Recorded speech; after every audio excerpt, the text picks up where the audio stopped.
do is we'll go through 4 scenarios. So the first scenario I show is for this group down here in the front. The second scenario I show will be for group in the back. Third, group in the back. And fourth, up front. Giving you 5 minutes to discuss within the group.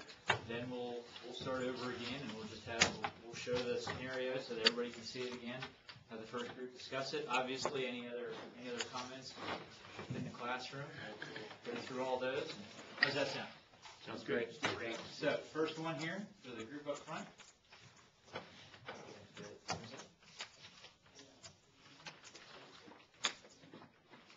So what are the other 3 groups going to do? They're each going to have, as long as I can get it up on the screen. Oh, push that arrow again. Sorry, at the bottom.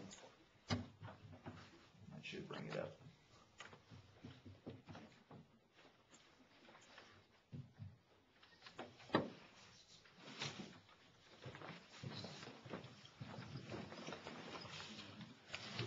Here it's showing. It's up. Okay, just a little delay. Sorry. So this is for the group up front. Homosexual male couple lives next door to the church building. You have had pleasant small talk with them at various times when they happen to be outside. You made mention to another member that you were going to initiate gospel presentation with them. The member expressed great concern at the idea because of their sexual sin. To make matters worse, the member spread the word and gained support from many others with the same intention. First group, let me know when you're ready for us to move on.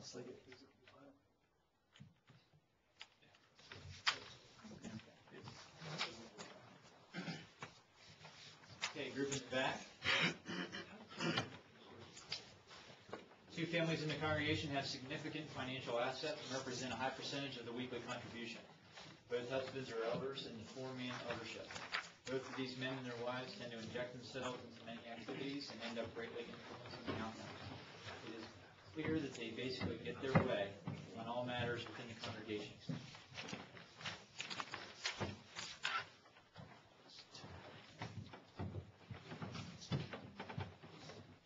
You guys in the back with that? Got it? Yeah. In the back over here. A member of the congregation has taught a few adult classes, but clearly did not prepare well and did not deliver the lessons well. Other members have expressed concern about this man teaching any more classes. Unfortunately, the same male truly believes he is doing a good job and has come to you eagerly seeking more opportunities to teach church.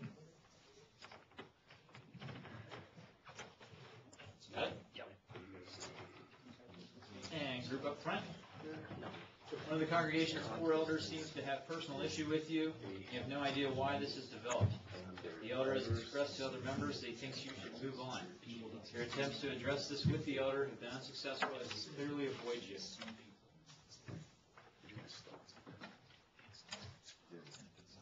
Have it?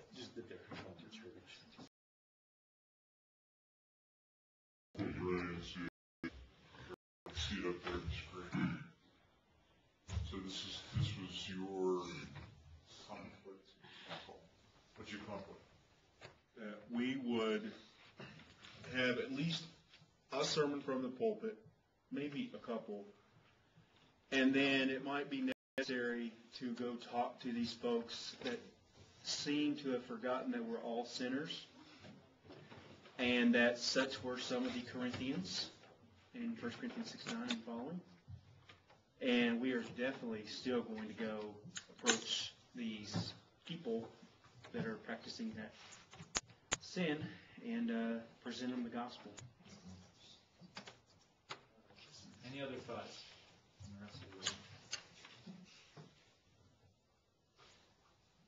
I want to try to remember this story correctly. I remembered it better last year because I just heard it before I came up here last year. But one of our elders actually is a counselor, and the specific area he specializes in is sexual sin.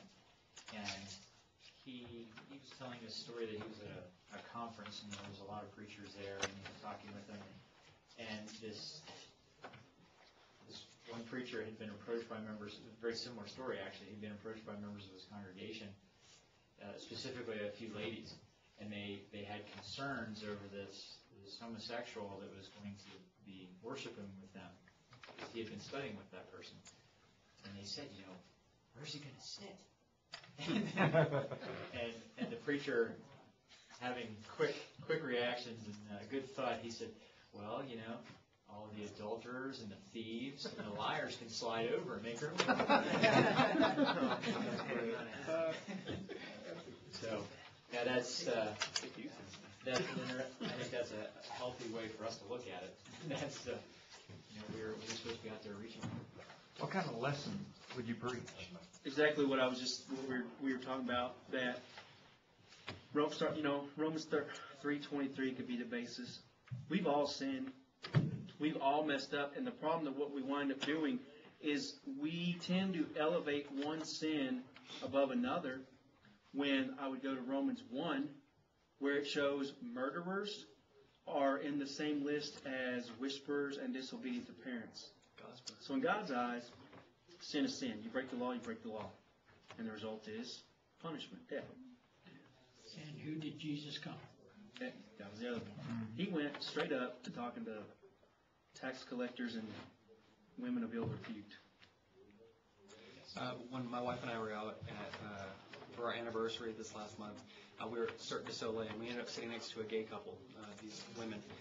And they were very nice, but very openly gay. And we talked to them just like normal people, and went about our way. And we came back during the intermission, and she said, "What do you do?" I said, "Well, I'm a preacher." And the woman said, "I knew it." And I said, "Well, cool. I'm glad I had that air about me or whatever." And she said, I was just surprised. I'm sorry. I bet against you. Preachers aren't nice to us usually. And I said, well, I completely understand that. And I said, but I try to follow, Jesus' example. He was kind to everybody, regardless of how he felt about their lifestyle. He was kind to everybody. And that was my way of telling them that I didn't necessarily agree with it. But they also got my information and found out where we went. And I invited them. The next morning, Pollard opened up his lesson rebuking the Senate for having their first openly gay House representative there. And I'm not kidding. As soon as it popped up there, I just started scanning the room. I was freaking out. And they weren't there, luckily. But I was hoping in some way that I could seek some guidance from the elders or a teacher, and we could find out how to approach this. But it was nerve-wracking nonetheless, but I can sympathize with this situation. Something I would encourage you to do. Sin is sin. Sin is horrible. It's toxic. It is infectious. There's no doubt. But I think we need to, as leaders, take the opportunity when we can to figure out why somebody is sinning. Because you can certainly tell somebody, hey, what you're doing is wrong. Knock it off. The Bible says you can't do that. You can certainly do that, and you're right. But as far as the leadership aspect, if we want them to change, if we want them to really think about why they shouldn't be doing whatever it is they're doing, it'll help a lot if we know what's causing it in their lives. The alcoholic, did they learn from their father? Then you have a kind of a direction to come from. You're dealing with that. I told the story last year, but none of you were here last year, correct? I don't want to bore you with the same story again. There's a woman at work, not an officer. It's a woman and one of the citizens. Even though we have 20,000 some citizens, you'll learn a lot of them because we deal with a lot of the different families and some people repeatedly. There was this woman I met earlier in my career. When I met her, she was a victim. She had been brutally beaten up by a boyfriend she had. We arrested her boyfriend. She didn't testify. Boyfriend got out. He continued to beat her up. Sometime later, she's a victim again. Different boyfriend, beating her up. Same situation. Won't testify. It's a recurring thing. It went on and on. Throughout the years, I saw her with different guys. It got to the point when I would see her coming out of the bars or something like that, I would think, well, there's the next guy who's going to beat her up. It was definitely a pattern in her life. Another time, she's a victim. I'm actually sitting with her. This time she's going to testify. So I'm sitting talking with her a little bit before the hearing. We had a woman from Victim Services there, so I felt more comfortable talking with her. And the woman from Victim Services has known me for a lot of years, so she knew what I was getting at. So I started talking to this woman about, why do you keep doing this? Why do you end up with these guys? And what I find out in talking to her is that she grew up, her father would beat the guitar out of her mom, and that was a regular thing. And she had this low self-esteem, and she thought this is what guys do, and it's just her job to put up with it and things like that. So then after a few years, I see her with a woman. And then I see her with a woman again, and I see her with a woman again. And here it turns out she has become a homosexual, entered into a homosexual relationship with this woman. And guess what? When I see her, she's happy. This woman's not beating her up. So, is what she's doing wrong? Absolutely. Absolutely, it's sinful. But now when someone goes to study with her, it would be very beneficial if they understand this woman has seen nothing but pain from men. Nothing but pain. So it's difficult for her wanting. She clearly wants a relationship, as most people do. She wants to feel love. She wants to feel a bond with somebody. And the only person that hasn't hurt her in her entire life is this girlfriend she has right now. And their relationship is probably 7-8 years now. I've seen those two together. And the only time I've dealt with her from a police matter is maybe something simple like a dog complaint or something like that. She hasn't been victimized since. So there's different things in people's backgrounds that help generate what they're doing now. And so it's just something important to think about. And in the situation here, what they're doing is absolutely wrong. As you guys very aptly pointed out, it's sin. It's like any other sin. But it's just something to remember when you're approaching them. What happened in their lives to make them decide this? And I think it's important for us as leaders, like I said, to kind of tackle that. Any other comments? Yes, sir. We are studying human nature. We are shaped by upbringing, has a huge, leaves an indelible mark on our lives. Not one relationship in this scenario where the woman is not one relationship, 2, 3 boyfriends and stuff drilled in, and plus growing up with the father, abusive. It's so seared in, the scars are so deep. In several years now, the relationship with the woman is going great. Seemingly, how will she be able to, even if you open up the Bible, yes, it's sin, it should be between a man and a woman relationship.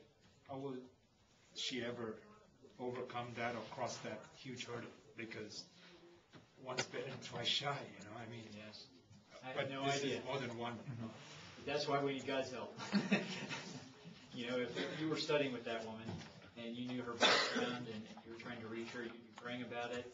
You would be asking for wisdom from God to use the right words and come from the right approach.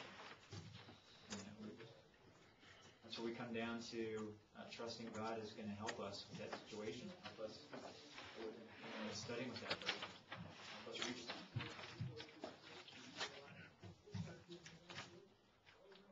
Okay, great. Okay, the group in the back here. Well, we kind of thought that the best way of handling this that was brought to us would be kind of just following the outline in Matthew 18 and asking the people who were coming to us, have you spoke with these two couples? And if they say, yes, we have, and if they want us to go with them as a witness to them, then we would. But we would also want to be able to have specifics, just to come in there and say, well, you're controlling the church. Well, that's really broad. What are some specific things you've seen us do? And so we would want to begin, kind of try to follow the pattern of Matthew 18. You need to go to them yourself. If you've already done that, then we'll accompany you. But you don't just go and harass someone because of hearsay. Do you have evidences that you're basing this upon? So that's kind of how we would try to handle that. Any other thoughts? Something you're going to have to be very careful of, because this is going to happen almost every single time you deal with conflict. Almost every single time. People are going to try to suck you into their side. Amen. That is human nature. Remember we talked yesterday about there being 3 sides to every story.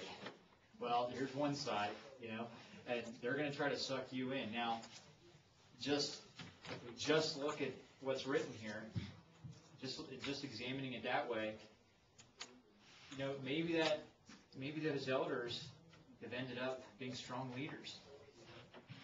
And maybe you have a lot of followers in that congregation who don't want to do anything. So, I know that whenever you are a leader, sometimes you're the one up front. You're the one speaking out. You're the one organizing things. You're the one setting up schedules for whatever events or classes or whatever.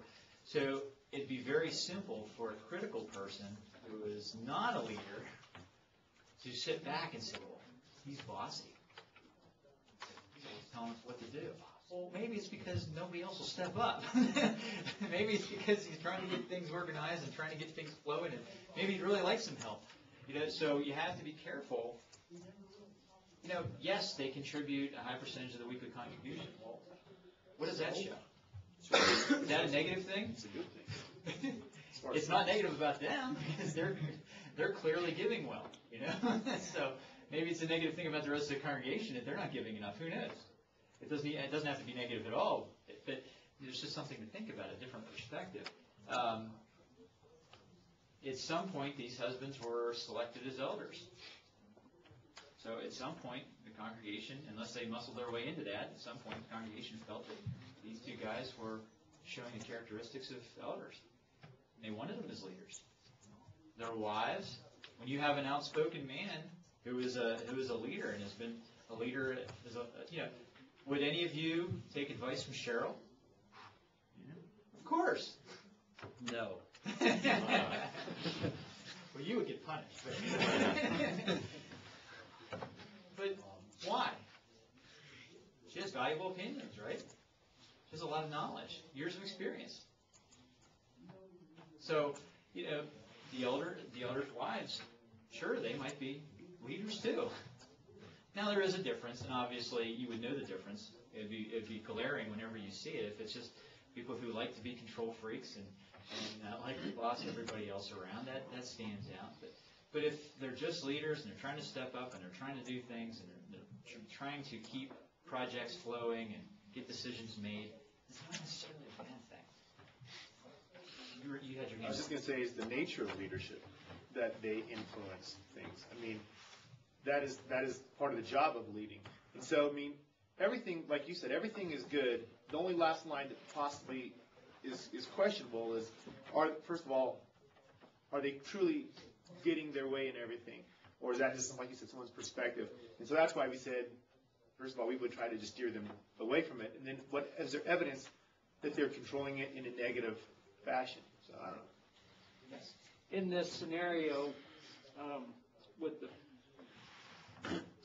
further information you've given us, kind of the scenario that they're not doing this. What happens if they are? Well, and they could be. I want to throw out there, I don't want to give you the wrong impression. The example I used for this scenario, in that real life case, that was some members in the congregation that were just whiners. What it comes down to. But using this scenario as a backdrop, it could be either way. Certainly it could be.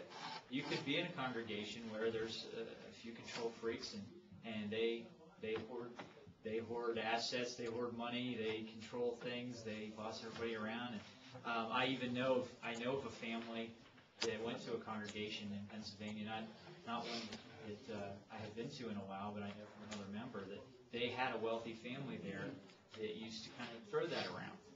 They would say, well, we'll fund this if you do it this way. We like that project, and we'll tell you what, we'll pay for it if you do this. Obviously, that's not the way Christians are supposed to be acting.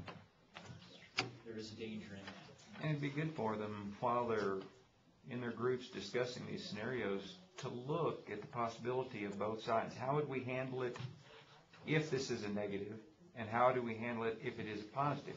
I mean, ask those questions as you're going into the scenario to determine how best to handle it, depending on which direction. Any other comments on that? I'm writing that down. Next year.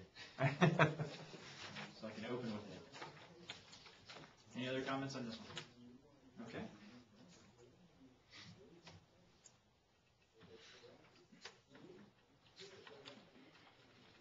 Group in the back. As the guys are reading this one, it's I thought this was probably one of your more simple ones rather than something that takes a lot of time and situational stuff, because really you need to encourage one another. If a guy has an interest in teaching, first thing you have to do is you have to encourage him to teach. What congregation doesn't need teachers? We're supposed to train to teach. Give him the tools. Give him the knowledge. Give him the opportunity to practice. Give him the experience. Use team teaching so he can feed off of a good teacher or a mentor, someone who he respects and would be open to listen to and learn from. Have some goals that are tangible for him during the training process. Have a training class by elders or preachers or skilled teachers, not only for him, but for others who would like to improve their skills to be teachers or possible teachers. But never put cold water on someone who has a passion for teaching God's Word. Then you need to teach those who are complainers about how they can help.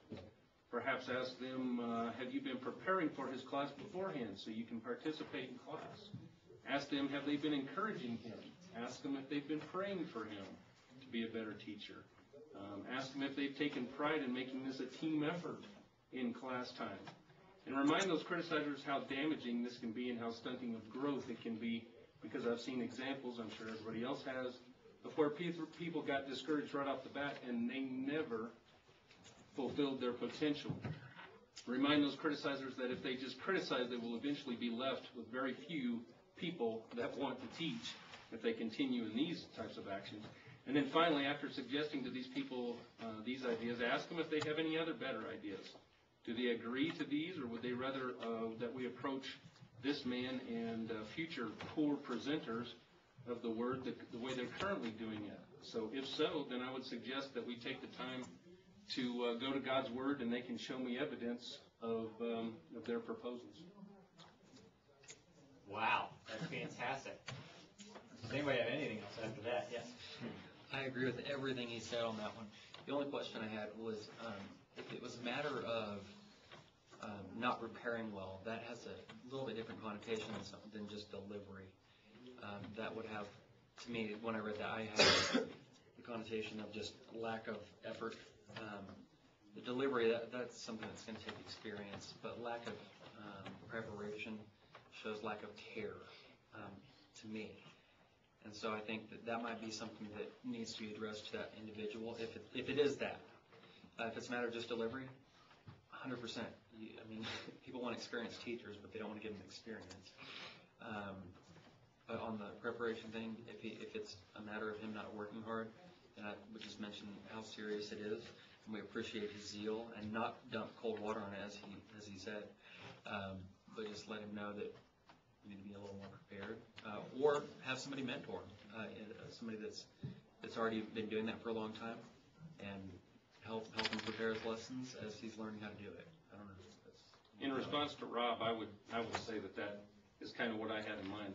I have prepared in the past for 5 times as many hours as I know other good, skilled teachers are, and it still doesn't come across sometimes as though I've prepared well. What I guess I took as that as efficiently or skillfully, not that he was lazy or just being, not putting his time in. I was thinking that the guy was putting in his time, but that he was not skilled in that sense. I just took it differently because it says clearly did not prepare. That was just the connotation that I got from reading it. I might have misunderstood it. So that was did not prepare well. Maybe he doesn't know how to prepare well. Exactly. Well, that's what I was going to put out. It could so go either way. In my head. So okay. He could have not prepared well because he didn't care enough, or he just didn't know how, or he just doesn't have enough experience. Okay. No Okay. other. I can understand that then for sure. Okay. So it could be either way in real life. In this particular scenario, real life scenario, it was because he didn't have experience yet. He didn't know how to prepare. Okay. Because nobody had mentored him yet. But it could be that he doesn't care enough. But in either way, you would tackle it. Work on it. Because it is difficult to find teachers. Absolutely. If someone's willing, and if they're willing to be trained, boy, you need to hone them. Yes, sir.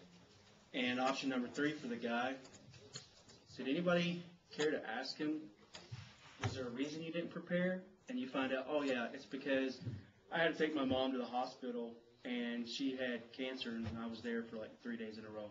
Oh, okay. You had an off week. Gotcha. You know, maybe just give him the benefit of the doubt, or maybe he is lazy or not experienced. I listened to a man. He's not our normal preacher, but he, I would imagine he did the same thing in Bear Valley. But most of the men in the congregation have an opportunity to speak on either Wednesday nights or Sunday evenings. Well, this man, 1 week after his daughter died, he got up and because he's originally scheduled, he was scheduled 3 months ahead of time, he was going to speak that night. Well, 1 week after his daughter died, he got up and did a lesson. And was it skillfully presented? Nope. Was he stumbling over words? Of course. And we were all bawling. And would somebody accuse him of not preparing enough? Okay, sure. But he got up there and of all things, he did a lesson about God's love and the hope it gives us. And oh man, it was just amazing. It was amazing. So there's an example. That's if people didn't know, if somebody just walked in and like a visitor, they would probably think, this guy's not very good. Why is everybody crying? Because he never mentioned once about his daughter. We all knew it because we're family. But to a visitor, they would probably think, oh, this guy's not very good, and not sure why everybody's getting so emotional about it. Any other? Yes. I see a disconnect here. It says, unfortunately, the same male truly believes he's doing a good job. He's a brother in Christ. I trust him. If he said, hey, I truly believe I'm doing a good job, that means he's doing the best he can. All it takes is, and the other thing was a few adults. He just taught a few classes. Give him a break. Yeah. And it takes somebody to, if it's just like, sorry, can't offer you a job, you don't have 5 years experience. How will I get the 5 years experience if I don't start somewhere, Just a side note, I think you'll find funny. This probably 10 to 15, probably closer to 15 years old now when this actually happened. He is now a college professor. He has his doctorate. Wow. Yes, kind of funny. But speaking of conflict, the sad reality is in congregations, while I appreciate what Raj is saying, it's true. People are pretty merciless when it comes to, well, he didn't do a very good job teaching the class. And so they bring that conflict to you as a leader. And so while we do want to slap him upside the head and say, get over it, he's just starting. Same time, it's a reality that it's going to happen. And so how do you deal with that and deal with it in a good way? And I appreciate what Wes and them came up with because, you give the guy opportunity, you help equip him and prepare him. And the challenge is dealing with those dissenters who are complaining about it and how to help them see differently. You will have complainers. I think you all have enough life experience to understand that. You will have people in your congregation that just wonder what would ever make them happy. Okay. And the last group here.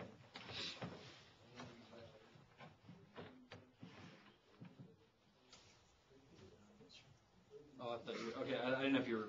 Oh, I'm sorry. Yeah, Okay. waiting on you. Okay, so the first thing that we would do as the preacher, obviously pray about the situation before we talk to anybody, and just ask that we have the right mindset in these conversations, and that we are always remember the goals resolution before we talk to anybody, because we don't want to let emotions get in the way and us say something that we don't mean. So do that first, and then have a clear, decisive plan before we go speak to this elder. Try to get all of them and talk to him by himself first. And if he can't, because he's obviously avoiding you, then I would get a hold of the other elders and see if this is a unanimous belief that there's a problem with preaching or whatever his issue is, and see if we can come to a resolution on that. But if we can get a hold of this particular elder, I think the key is being very humble and gathering all of the information, and let him know that when we get done with this conversation, I would really like us to to have a plan to either make it better. And if I truly do not belong here, then I'm willing to do whatever God's will is. And I think if you really approach him in a humble manner and say, let's find out what the issue is, and if it can be remedied on my part, then let's remedy it. If it can't be remedied, maybe there's a doctrinal issue. Maybe they have started going in a different way, and you are still preaching sound doctrines, making them uncomfortable, and you can't compromise. So if it's truly not a good fit, then let them know that you are willing to step down, but you would like to make it a well-informed decision and include the other elders as well. If he's avoiding you, we would assume that the elders are still continuing to meet. So if we couldn't get a hold of him, we would want to get a hold of the other elders and see if we can set up a time to talk to all of them and find out kind of where they're at. But I think that's the key to success. Great. Yes. I mean, I don't care how hard someone avoids me. I can get him. I can track him down. That's true. I've been trying to stay away from him. Honestly, the truth of the matter is, I have personally been in a situation like that. I have gone to their house. If they weren't there, I've gone again until they are there. So, I mean, avoid me all you want. I can track you down, and I'm not trying to be funny. My point is you have a responsibility to talk to that guy, and you need to do that. Now, if it doesn't go well, then you, again, go back to Matthew 18 every time. But you need to talk to that guy. He can avoid you all he wants. Track him down. Sorry, that's my own pet peeve, I guess. I'm using Bob's term, pet peeve. Anything else? We have the ability now to send out an email and put CC on certain people. In this certain case, rather than having a confrontation of sorts or having to track him in a hall and literally corner him, you can put out some very subtle things like sending an email to where he's listed. He's also the subject, but it goes to the other elders. And then say, I need to meet with all of you concerning this. Very brief, has no details. It needs to be as soon as possible. Now others have been made aware of it, and then it becomes an issue to where they're all responsible now at this time. It's not just the one elder. So you sort of spread it out. You bring it to their attention. You hopefully get some resolve, and if not, then you've done what the Lord has asked you to do by going first to the elders and keeping it in a small containment. I've got a question. Maybe I didn't understand what you were saying, but are you saying if the guy's avoiding you, to send an email to all the elders? Including him, so that he knows that you're trying to contact him. Right. That was just to kind of get around the having to chase him in the hall, corner him, get him isolated one-on-one. Because you could, it depends on the size of your congregation, but obviously this place here has, 1,800 exits.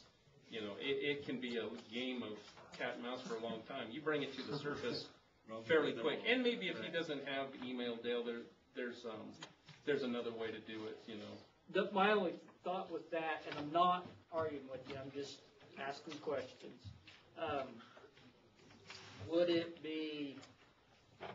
Could it be perceived as trying to flame the fire by bringing others in besides just him?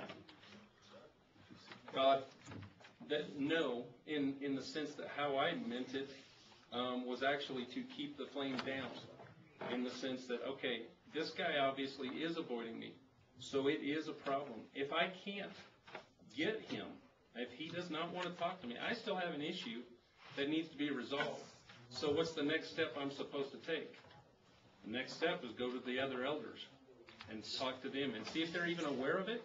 But we obviously need to have some resolution, and that's by not fanning the flame. If I wanted to fan the flame, I would corner him in a hallway that was crowded with other people, and I'd let him know, and I'd let everybody else know. That'd be fanning the flame. And I guess you answered my question. I guess in your interpretation of this short scenario, you're saying that you've already tried to do the first step as far as going to him by yourself, and you're ready to move on to the second. Okay, I need to get maybe two others involved to see if we can't get this resolved quickly. Absolutely. I did not mean to see that I was skipping trying to talk to him one-on-one. No. Okay. Sorry, I didn't make that clear, but yeah, that was an assumption. I thought you guys had understood. So no, that would be obviously the first step to do. Maybe everybody did it. Matthew 18 was written before email. So, that is I know at work, it's a shame I have to worry about it now. I never had to, but now I copy emails all the time. I save emails all the time because it's a great method of tracking. If I ask somebody to do something and I gave them a time frame and I'm checking on it and they're still not getting it done, and then I have that I can pull up and say, hey, by the way, you hit the confirmation, because I know when you read it. So, if you do have difficulty, it's obviously not as good as face-to-face, but if you do have difficulty tracking somebody down, sometimes that's an option. Sometimes. Not always. We don't want to make our lives, revolve around email, but if he's avoiding you face-to-face and you need another method of trying to get a hold of him, maybe a phone call to the house, you end up leaving a voicemail, okay, write that down. And I would tell you guys, whenever you especially when you realize you're already in a conflict, but if you see something coming, it does not hurt at all to start documenting. How could it hurt? You don't have to make a big deal about it. You don't have to publish it or anything like that. But in your own personal records, start documenting things.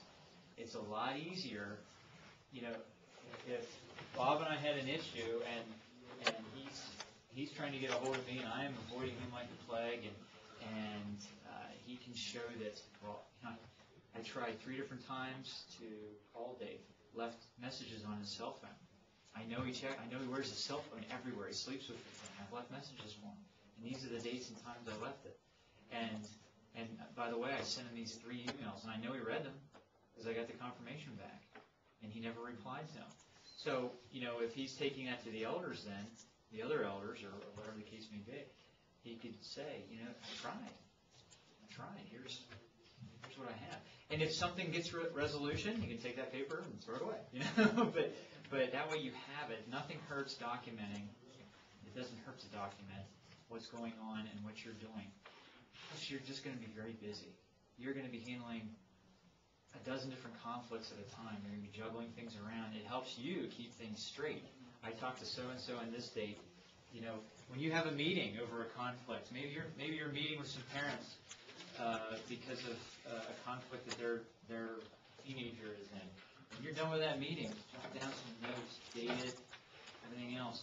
And then the next night, when you're meeting about a different conflict, jot down some notes, date it, so that you have documentation. So if anybody comes back later and says, oh, well, we never talked about that, he can say, I'm sorry, but right here, back on December 5th, this is what we talked about.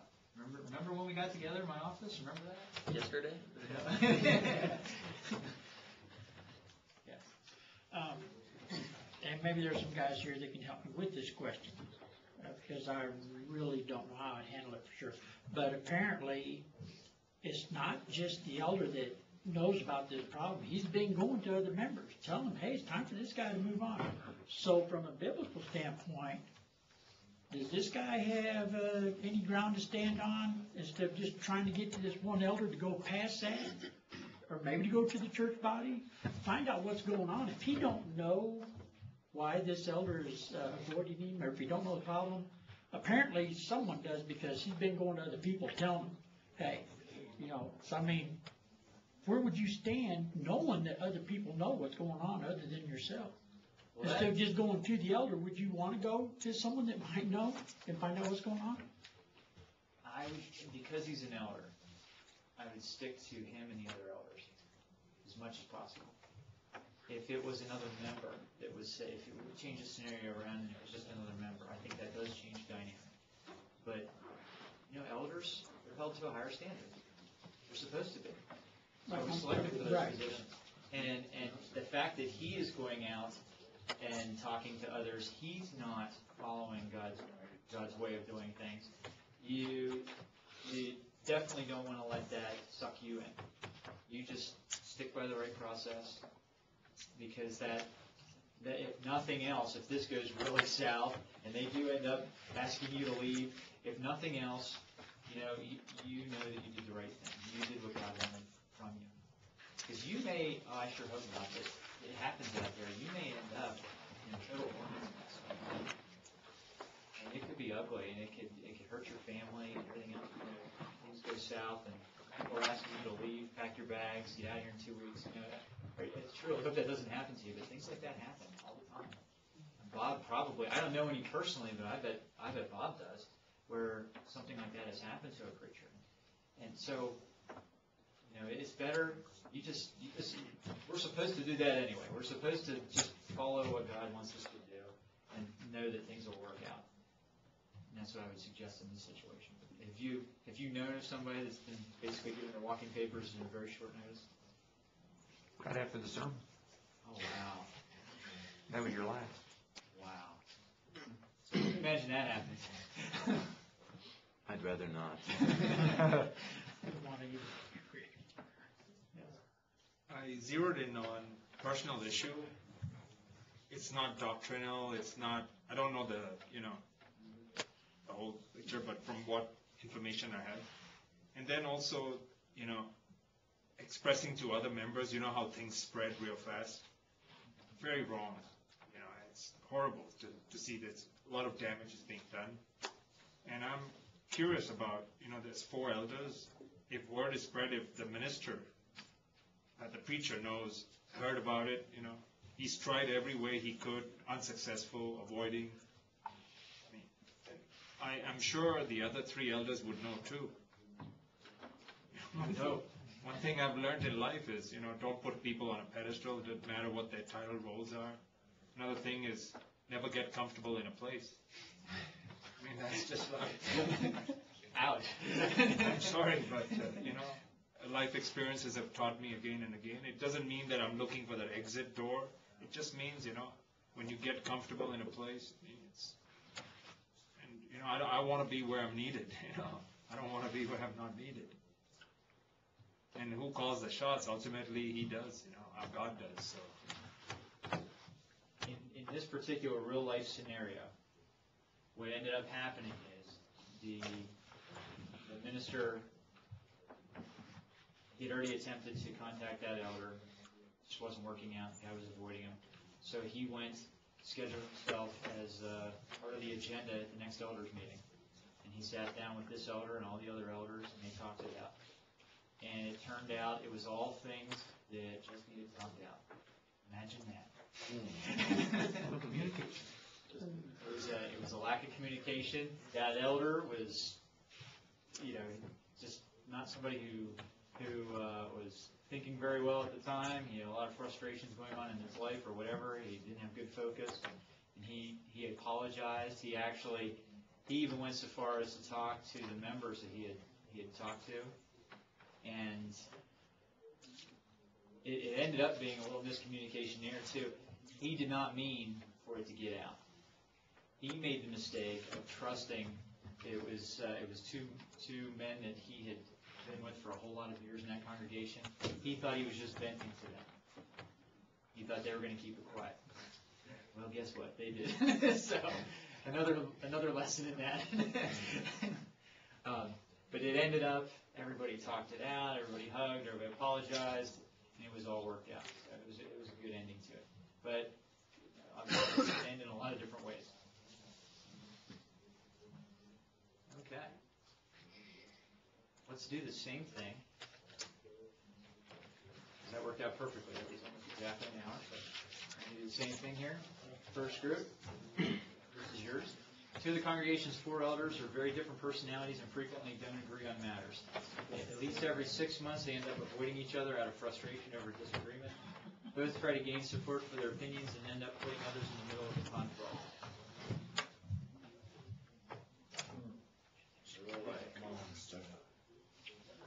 Have it? Back. A new family has begun attending, and they indicate an eagerness to become quickly involved in activities such as teaching. They are known to have been members of another congregation a few miles away up until a few months ago. Got it? Guys in the back. A woman in the congregation approaches you about how you are not involved enough as a father. She cites specific observations of you and your children she feels are examples of areas where improvements could be made. Wow.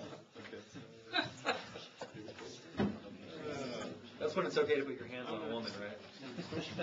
Bring that same elder in the room and let them Front group. A man in the congregation has indicated interest in being selected as an elder. There is currently no ongoing selection process or requests out of the congregation for candidates. This man, however, is citing changes he feels get made and is rallying other members to push for his selection so those changes can be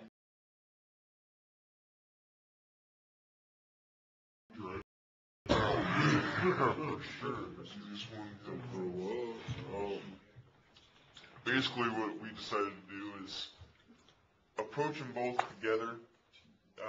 They're causing division, and just say, "Hey guys, what's going on? We want to see if they can resolve it at their level first. If not, if there's irreconcilable differences for whatever reason that was, we were going to involve the other two elders from that point, and then kind of go from there." And Brad's got some passages in Romans concerning that. I mentioned, when I go talk to him, or we go talk to him, it reminds me of, I had the best commander I ever had, and he showed us this clip. Leaders, behind closed doors, you can rip each other up. But when you're in front of the flock, you are one united body. It's like a mom and dad. You can't let the kids see that you don't agree. Pounce all over that. And then if those two guys, and I'm going to bring my Bible and show them in Romans 16:17, note those who cause division, that's you two. You ought to know better. And then if they can't figure it out, drops it. We're going to go to the elders. And then we've got 1 Corinthians. I'm of Apollos, I'm of Peter. Division. You can't do that. And hopefully between the four elders they can figure something out. But in front of the congregation, And don't call me Shirley. be united front. Any other comments? I can say personally, this gets ugly. And the tough thing is how much of it have they let the congregation see? If you know them well, it's real obvious. So, yeah, it can be worked through though.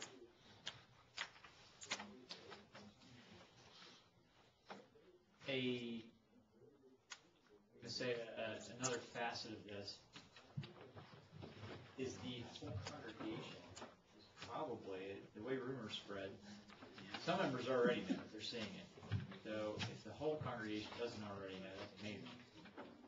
So whenever there is some type of discipline within the membership, then the congregation should know about that too. Really, because that sets an example. And you have to be really careful with that, making sure that there's not rumors out there, not gossip. And, I mean, you can only do so much, but especially depending on the size of the congregation, you can make up of it.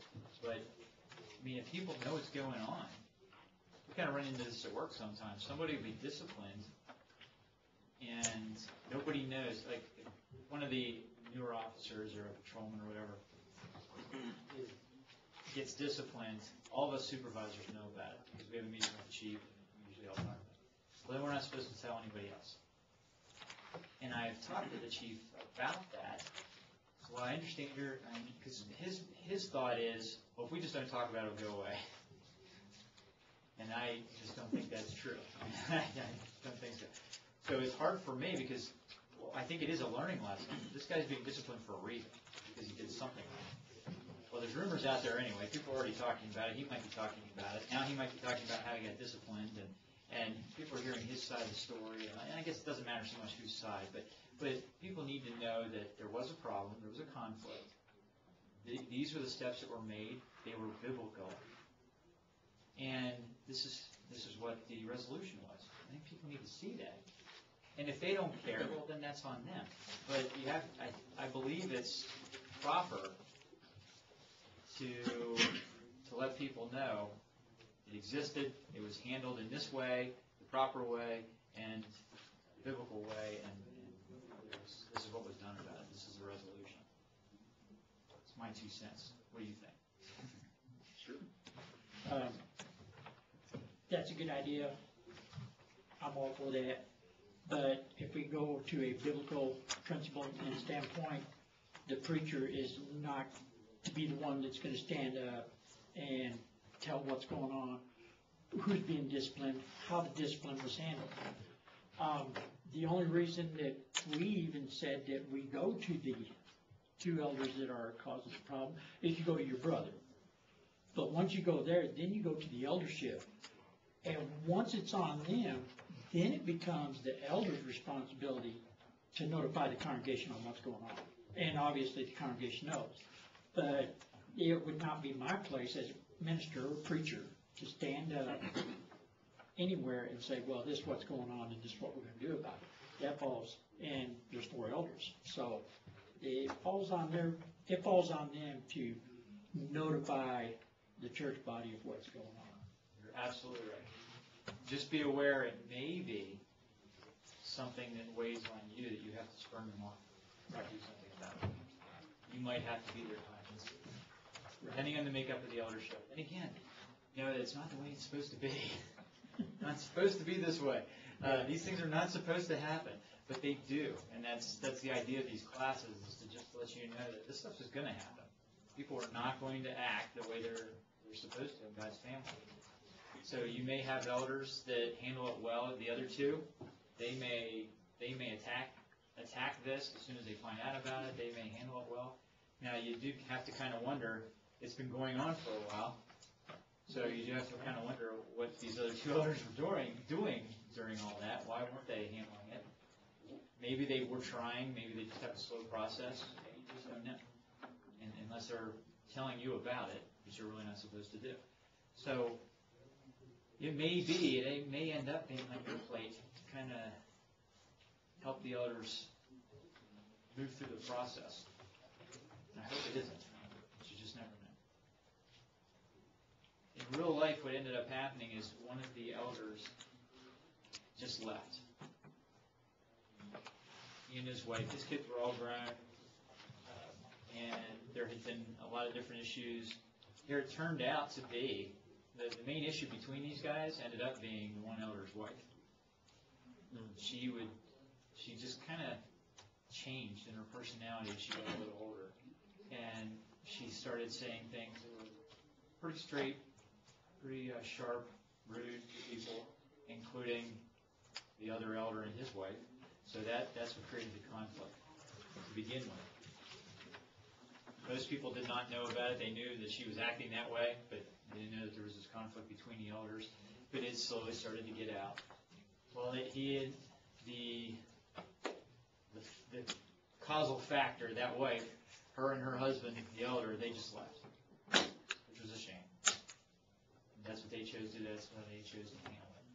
So that elder, it was a shame that he let all that happen. He let all that start up and didn't handle it properly. And then obviously both of these guys participating in this conflict, not healthy at all. Can it happen? Yep.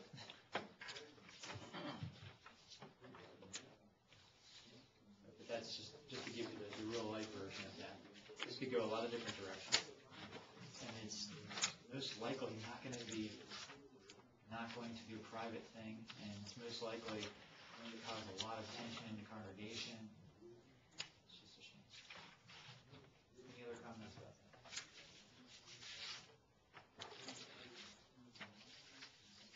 Okay. It was yours in the back, right? Here. No, it's ours. Okay, that's right. We just did it. Our thought was this typically shouldn't be a problem if the congregation is handling, screening all of their teachers. Some congregations will go to extreme measures. Others just say, hey, before we allow our teachers to teach, you have to sit in a class for X period of time. The other thing would be, I mentioned this really isn't a preacher issue. If you have elders, if you don't have elders, then obviously it is a preacher issue. contact the other congregation, find out what the situation was. If it wasn't a problem, then, keep them to the standards the congregation has. If they were a problem, maybe you need to address them one-on-one. Say, hey, this is one side of the story. What's the other side of the story? Because if it's been pointed out that they're a divisive bunch, then maybe that needs to be addressed right off the bat.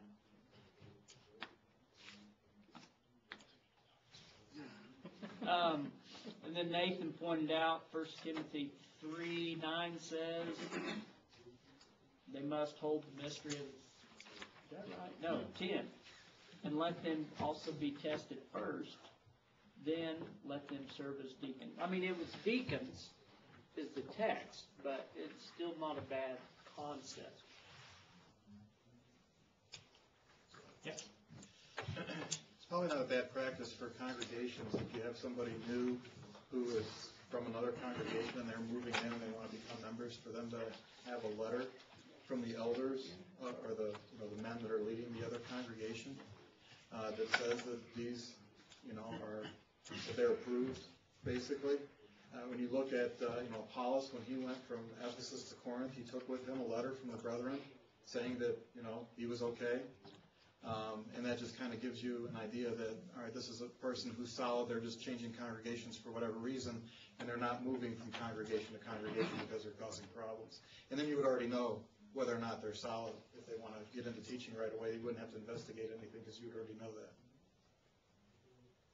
What are some possibilities as far as why they're coming to your congregation?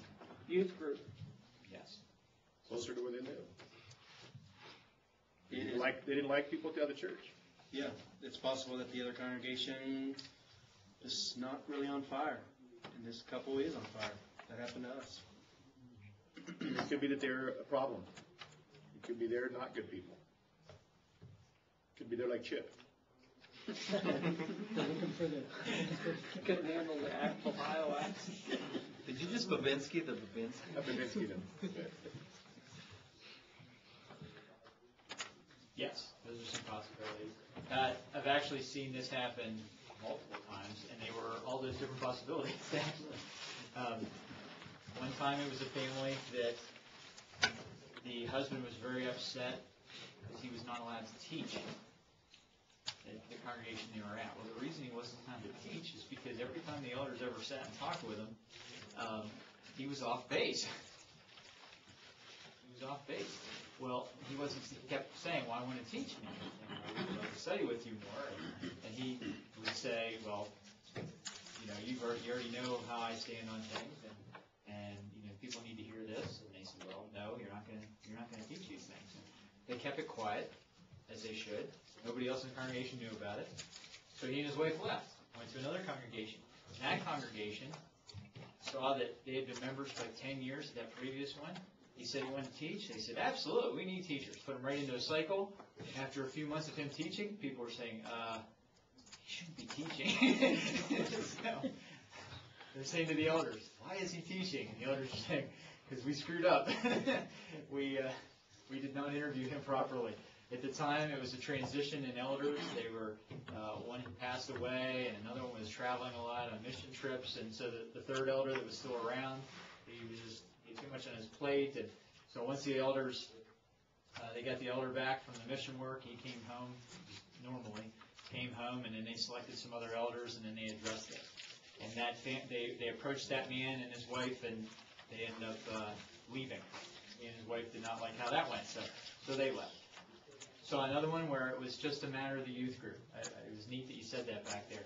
They saw that another congregation had a very thriving youth group. They had 2 young teenage kids. They wanted them involved in things. So they moved over there. So another one yet where they just didn't like the style of preaching. It just wasn't their thing. The guy wasn't doing anything wrong. He was scriptural. He was just an older guy. It was an older congregation. They ended up, as a matter of fact, kudos to our preacher, Doug, they ended up coming to our congregation one time just to visit, and he did one of his fantastic lessons. And he said, well, we want we want to stay here. So they stayed there. But it could be a lot of different things. So it's good to be shrewd, a little bit shrewd, and check up on things. Obviously, you're going to have contacts. You better have contacts with all the congregations around and touch base. Yes, it could be entirely on the elders to take care of that, but they may ask you to do it. They may say, hey, you have meetings every month. I don't know if they have regional meetings here with preachers. I assume that they did. I know that PA, they do that guys will have a monthly meeting. And so the elders might say, hey, you meet regularly with the other preacher. Can you just ask him next time you see him? Something like that. So it may end up on your plate, even though you didn't intend it to. Anything else on that? All right.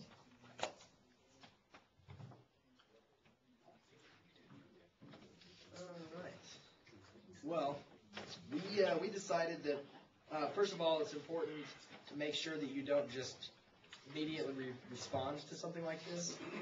Whipping out the grenade launcher immediately would probably be a bad idea. So we decided that the way to go about it would be to set up a private time with this lady, and also plan on bringing your wife along, because that could change the whole dynamic of it. For one, the woman who has these problems could be somebody who really just has an issue with you, and she's just trying to find some things that she can pick at you for. So bringing your wife along could change the dynamic of that whole thing. Also, just making sure that you get really clear examples from her of what kinds of things she's talking about, writing all of those things down, and then having her maybe initial them, or just to show that she agrees with what you've written down, that this really is the issues that she has. And then after that, having some private discussions with your wife about whether or not she thinks that this lady was off base, or if these things were accurate. And if they were accurate, making sure that you're making the changes for your family and for your children and for God. You're not making the changes for this lady. And just kind of doing some self-examination and seeing if there's anything there that was accurate. Yes. From the example you've given us, I'm guessing that she did this. She hasn't talked to anybody else.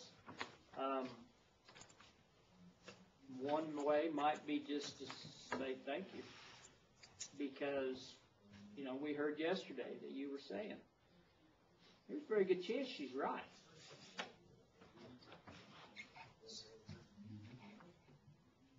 I'm glad. I was going to ask you different points of view, but you gave them. That's fantastic. Because there are some. Would we naturally respond differently to? And be honest with yourself. We're all different personalities, but would you respond differently to a woman coming up to you rather than a man in the congregation you respect? Mm-hmm. And is that our problem? Yeah. Yep. She might have a lot of knowledge. She may have had the real life example of this one. She had a deadbeat husband. This woman was a very active member, had raised her kids, bringing them regularly, had them involved in things. Husband never stepped through the threshold. He was a loser. The kids shared it. She suffered because of it. She stuck with him because she knew that was the right thing to do. She knew that that's her responsibility. She married him, and she did a fantastic job. So she's a little extra sensitive. Sure. But she's worried about it. She's worried about your kids. Can't blame her for that, right? And depending on what word she uses, I mean, if she comes up and tells you you're a loser, that's different. But you can handle that. But I think you guys gave some great examples of different points of view.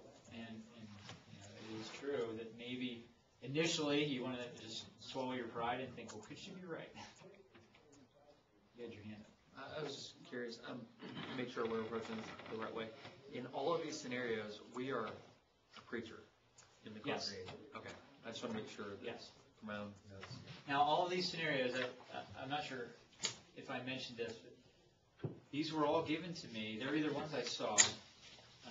Many of them are, but most of them are actually ones that were given to me by elders that I know, that I've talked to and asked them specifically for scenarios. They know what I do up here, and so they've given me scenarios, or preacher friends of mine, even some guys that aren't preachers anymore, for a variety of reasons. Some of these scenarios wore them out. They were real life scenarios that they were involved in, and dealing with different conflicts that wore them out. And one of my dear friends, he's not a preacher anymore because he got worn out dealing with conflict, dealing with people. He still loves to preach, and he is a fantastic speaker. Fantastic. If I could ever bring him out here, I will. But it's a shame. It just burned him out at a very early age. He was only a preacher for a few years, went to Oklahoma Christian, and was full of fire, got out of the Air Force, and he actually attended Oklahoma Christian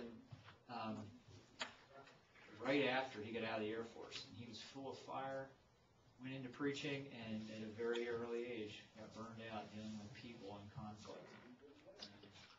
Finally said one day, this is not what I thought it was going to be, and why can't people just let me preach? And so when I have things like that in my mind, that's why I think of you guys, because I don't want to see that happen to you. If you decide someday that you don't want to be full-time minister anymore, just because you just want to make a change and you think it's best for you and your family or whatever, hey, great.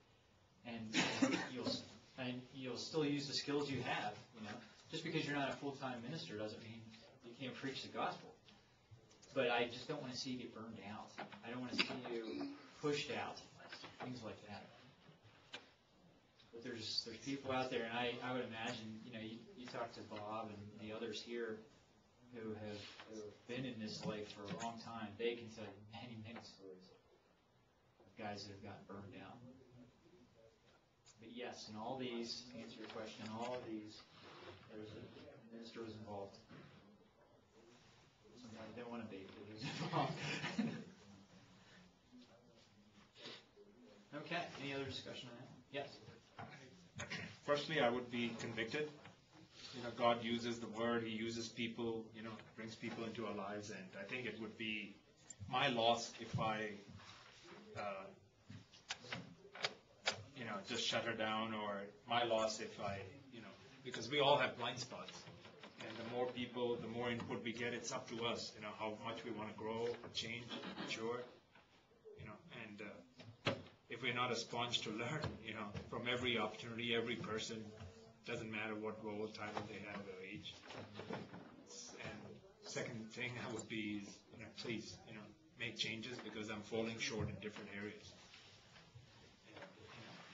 My family comes first. I mean, it would be that, and then also thank her and also ask her to, encourage her. Don't shut her down. Encourage her to, continue to give input.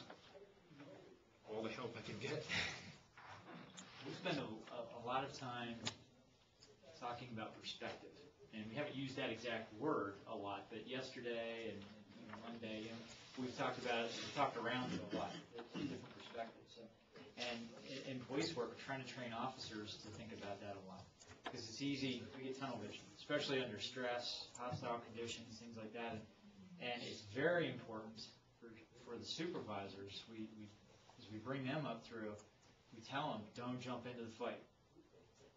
And we literally mean, don't jump into the fight. When you pull up at a scene, and maybe some of your officers are grappling with a guy, well, you're not doing them as much good by running in there and jumping in. You're not doing them as much good as standing back. Well, that's a very hard concept. But why do you think we say that? What if it gets loose? You don't know the perspective of what's happening. Sure. Situation. You stand back. If I'm in there in the fray, I can't see anything but the fight. You're standing back. Well, now, if I have two of my officers in there, I can keep an eye on them. I can see if they're starting to lose. And I can see if the guy is escaping. I can see if his friends are coming in from other directions. I can see if I need to clear people away. And, there's been many times, because it took me a while to figure that out, too. I love jumping in the fight. And so it took me a while, and I'd see him, I want to get in there, because that was like the dog mentality. I wanted to jump right in. But once I started learning that, I started seeing all these things. I remember the very first time I did not jump into a fight. I bail out of the car, pretty new as a supervisor. I bail out of the car, and I'm going in. There's a leg of the bad guy sticking out. See anything sticking out? He's got blue all over him.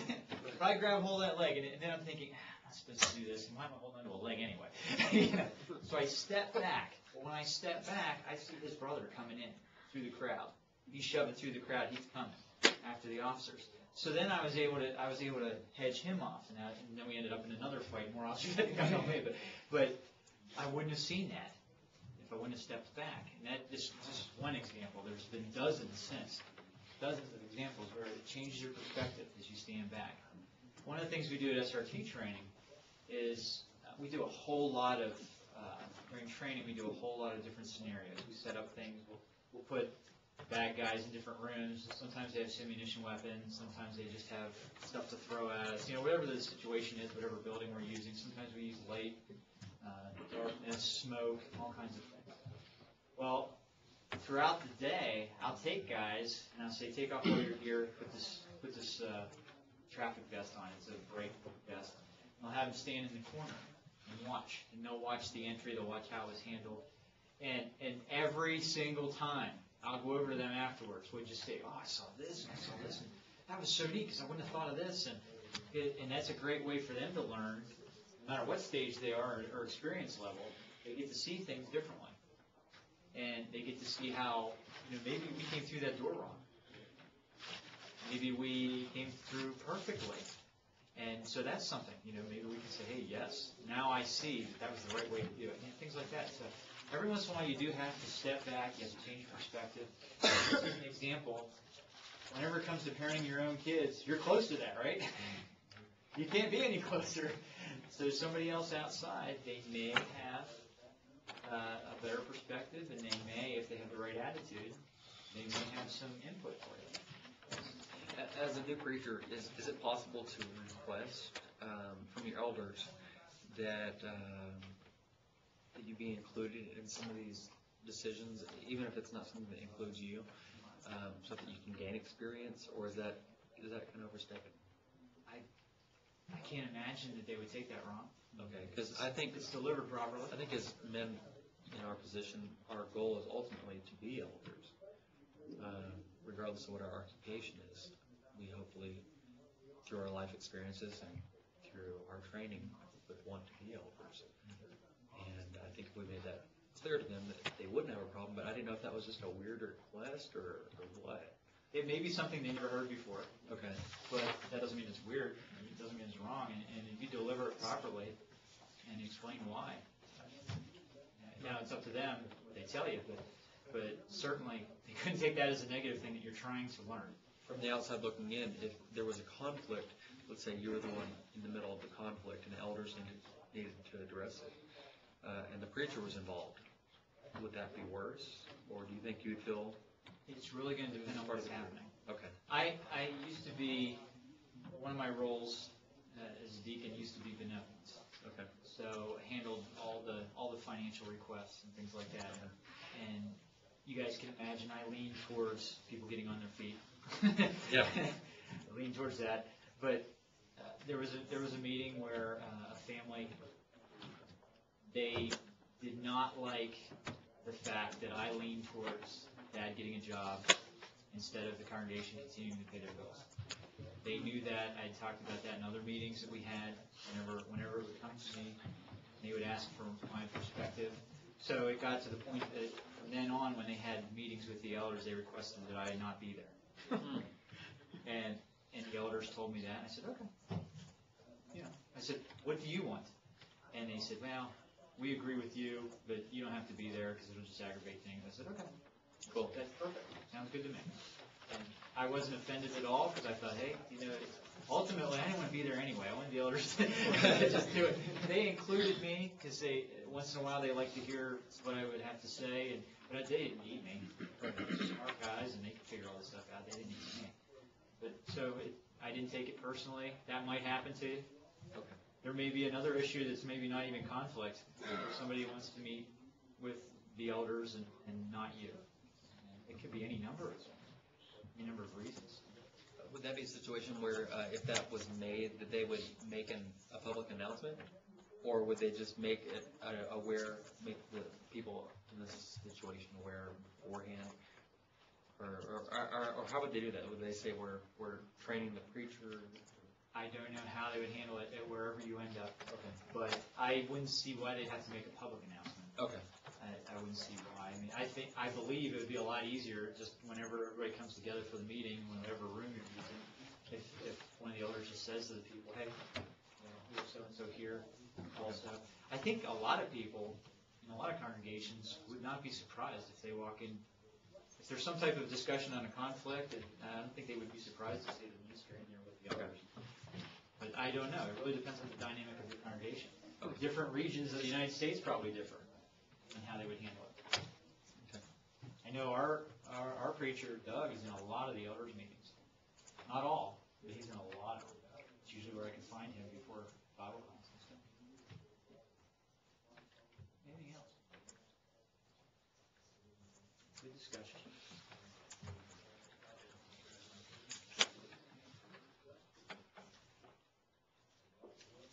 We looked at this and we said that there's more information that we would need to kind of gather together to find out exactly what it is that's going on. It seems from the connotation here that this man is kind of campaigning for the job of elder and that he's going to other members to kind of rally for support to push through what he wants to do as far as changes. First thing is we need to consider whether or not this man's qualified to be an elder in the first place. And then what are the changes that he wants to make? Does he want to introduce instruments into the music service? Does he want to change the flowers out in front of the building? Now, maybe, the building's kind of run down and the current elders aren't doing anything to maintain the appearance of the building, and it's not lending to evangelism in the community, and so maybe he's got some good ideas about the things that he wants to do. But you need to kind of gather that information and find out exactly what's going on here. If it turns out that he's not qualified or what he wants to change is not biblical, you don't have to do this as a mano a mano. You can bring the elders into this and, solicit their help with regards to this situation as well.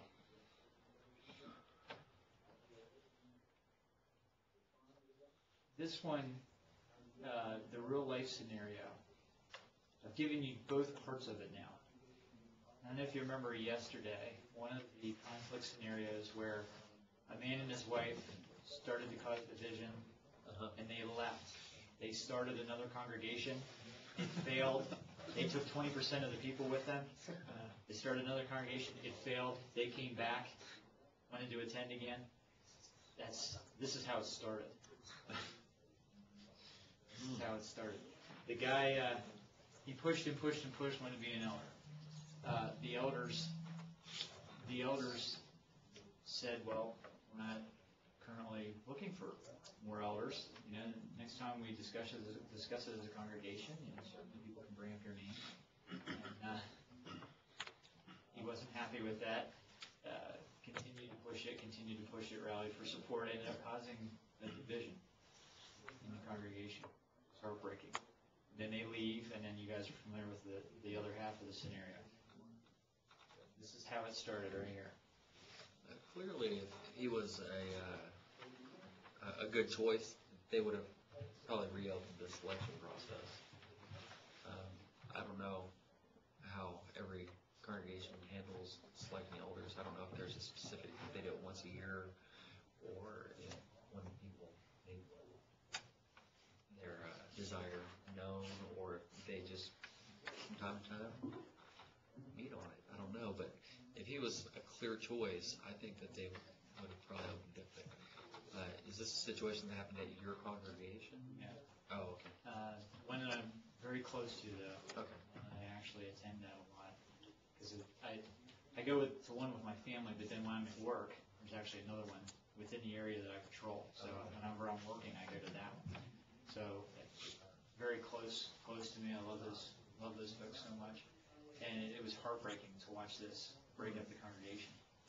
And I'll give you even a third dynamic. Next year I'll actually write it up, and so you may see it again. But there's a third scenario that was before this one, and it was caused by the minister. The minister wanted change, he was not getting along with the elders. He started yes, ministers can make mistakes too. He was not getting along with the elders for a variety of different things. He insisted it was biblical. They insisted it was not. It was his interpretation. I don't know for sure because the elders, they did a good job of trying to keep it under wraps. They tried to keep the conversations private.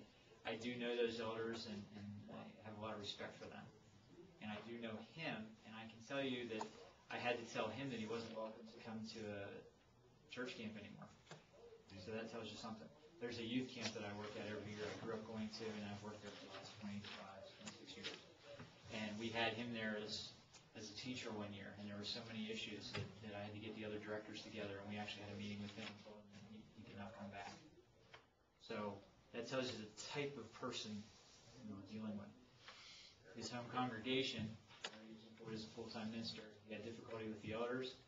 He had a confidant, and this guy started telling him, hey, you should be an elder. You get in there, we can make some changes. This guy says, yeah, that's a great idea. Because I agree with you. And it went downhill from there. It was horrible. By the end of all this, it was probably about a year and a half, 2-year cycle, the whole thing all together. By the end of it, a new minister, 20% of the congregation gone. This guy and his wife coming back because their congregation that they tried to start failed. So they come back, ask for forgiveness, attend again. They get accepted back, and as you guys know from the scenario yesterday, then they leave again. So, just ugly. Can it happen at any one of your congregations? Well, the potential's there. Potential's there. That's something I want to kind of point out too. I talked yesterday about situations that snowball. Some of your conflicts, we've been able to talk about conflicts, we've been able to talk about resolution to them, and a lot of different aspects. But one of the scary things is, sometimes a conflict will spread out. One conflict will create this conflict, and then it'll create this conflict. You have to be careful about that. So hand over there. It's obviously this isn't across the board, not making any complete generalization, but it's usually a red flag. It's one thing for a person to say, hey, I love to teach. If you ever, want to use me, sign me up, and then leave it alone. But it can be a red flag if the person's like, hey, I'd like to teach. Use me. I'm an elder. Use me as an elder. Come on. That's, that person's not really ready for that anyway. They've got some other issues, and they haven't figured it out. Because usually the best leaders are the ones that's like, they pick them and they're like, are you sure I'm ready for this? I'm like, yep, you are, because you got a good heart. Versus me. I don't think so.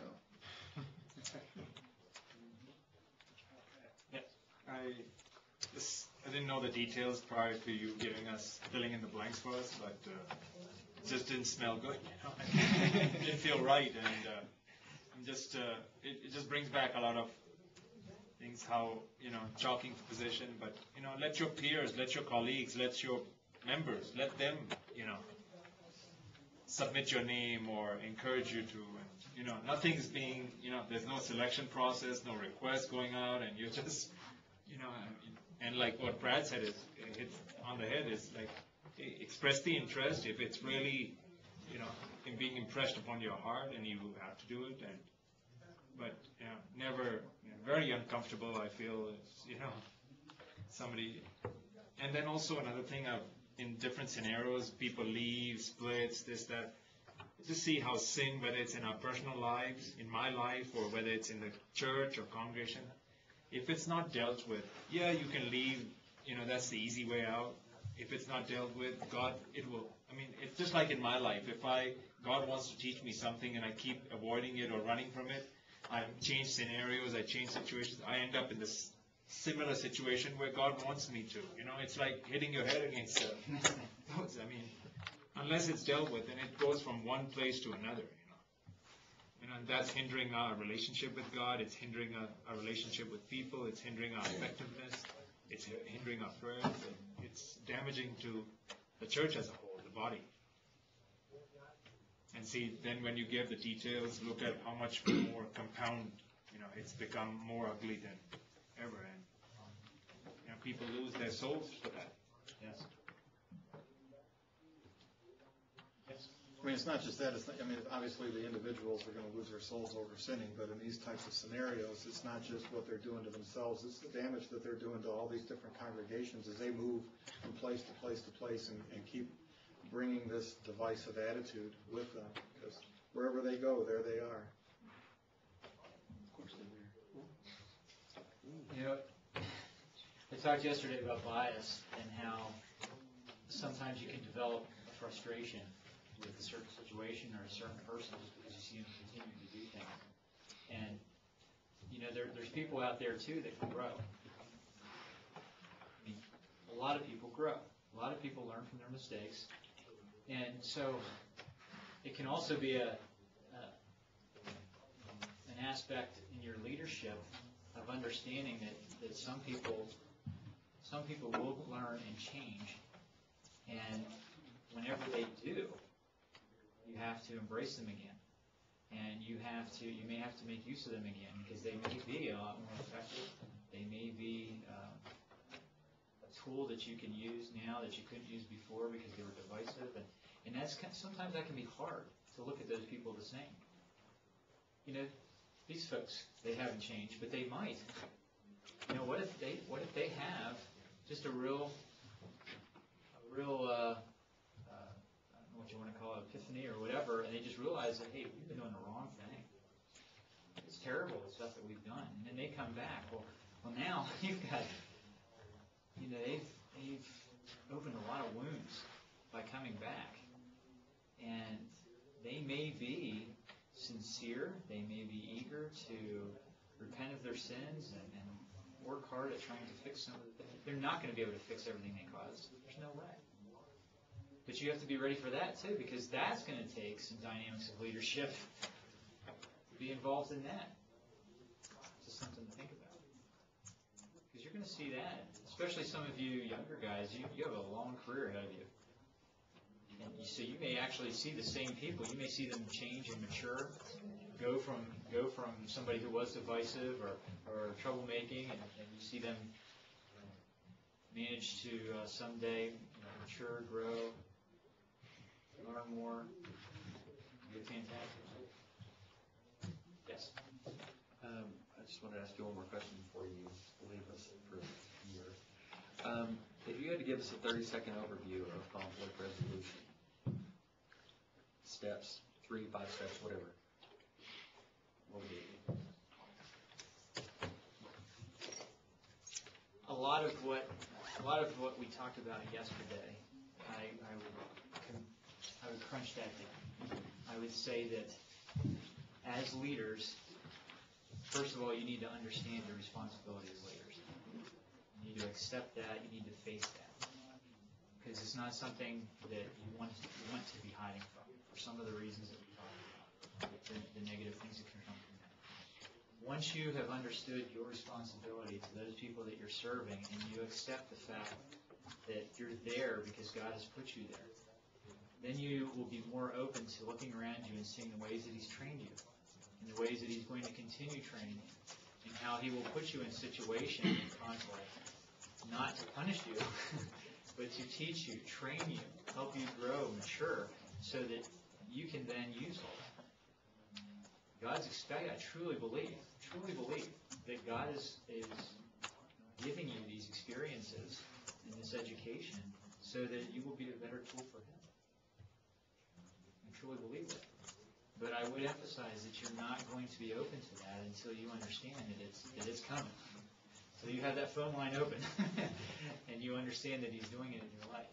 And then when it comes to the conflicts themselves, stick by what the Bible tells you. Use any other information that you can gain, learning about human personalities, learning about how people act under stress, under the veil of grief, things like that. Understand how human beings are going to act, because guess who you're working with every day? Human beings. And we're all different. Everybody has different triggers, different personalities. But once you really try to educate yourself about that, and you gain experience working with all those different types of people, I think you can be much more effective in deciding what is the best way to reach resolution. That was more than 30 seconds, but I guess that's how I would sum up. So, I guess, to make it even more simple, just to make sure I understood it correctly, understand that you're going to be a leader, some responsibilities accepted. Look at past experiences and present experiences of conflict as training. Use the Bible. Prepare ahead of time. Seek knowledge and training from God. Seek it out. Then, while you're seeking it out, then it'll be apparent to you that He's doing it for you. Okay. In the heat of the moment, conflict arises. Do you have a few bullet points as far as, I guess this is what I was looking for, was gather the knowledge, do you have anything real quick? I would sum that up by 3 words. Okay. Take a breath. Cool. If you get sucked into a conflict, especially something that's coming up rapidly, you get sucked into it, your perspective's going to be off, your emotions will be high. You may not get all the information. Remember we talked about yesterday about not having all the information, things like that. As soon as you realize there's a conflict, you take a breath, literally or figuratively. Just stand back and try to evaluate. And I really truly believe that will help you have a better perspective on things. Then you can take the time to think about, you know what? I was just reading a book about this the other day. I had some good tips about this. Or, there was that conflict that I heard about or I was part of years ago, and it was similar to this, and this is how it was handled. So this might be a good way to start tackling it. Take a breath. It may even come down to knowing the right thing to say right off the bat. We talked about dealing with people in grief and knowing the right thing to say. If you go bursting in and start, most likely you're not saying the right things. So you go in, you take a breath, and handle conflict the same way as dealing with somebody with grief. You go in, you sit down, you listen to people talk, and then you think of the right things to say. Well, conflict's a lot of the same idea. Does that make sense? Well, I truly appreciate the opportunity to spend time with you guys. It's amazing to think about what you have ahead of you and the souls you're going to touch. It's overwhelming to me to think about the potential in this room. And it is scary for me knowing some of the things you're going to face. But I truly hope if I was able to give you anything that you can use it. Seek all of the knowledge that you can on dealing with these things, because it can only help you. If you read a book and you take one thing out of it, well, you still got one thing, right? Yeah. If you take a class and you get one thing out of it, you still got one thing. You just never know. You put that in your pocket and save it. You just never know when you'd be able to use it. Thank you so much for who you are and the commitment you're showing in your lives to God and the direction you and your families are going in. Thank you so much for that.